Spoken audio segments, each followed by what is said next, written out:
Friends, नमस्कार. श्री स्वामी समर्थ. कसे आहेत तुम्ही? बरेच असते. तर माझं हा ऑपरेशन झाल्यानंतरचा पहिला व्हिडिओ आहे. आता 22-25 दिवस झाले म्हणजे माझं ऑपरेशन झालेला. तो मी तुम्हाला व्हिडिओ हे टाकलं होतं फोटो. तर त्याच्यात तुम्हाला कळलंच असणार आहे की माझं ऑपरेशन झालेलं. त्यामुळे मी व्हिडिओ बनवू शकले नाही. पण मी आता बरी आहे, जरा चालते फिरते, त्यामुळे मी आता व्हिडिओ बनवू शकते.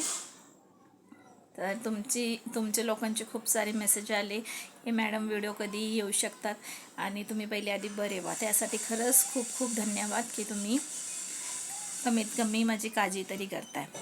त्यामुळे खरंच खूप खूप धन्यवाद. आणि माझ्याकडनं आणि माझ्या फॅमिलीकडनं तुम्हाला सगळ्यांना नवीन वर्षाच्या खूप खूप शुभेच्छा आणि हॅपी गुढीपाडवा. चला मित्रांनो, आता ह्याच्यानंतर रोज माझे व्हिडिओ येणार आहे, तर तुम्ही प्लीज बघा. आणि जे नवीन आहेत त्यांनी लाईक करा आणि सबस्क्राईब करा. आणि जे फेसबुकला बघतात त्यांनी नक्की मला फॉलो करा. धन्यवाद. बाय.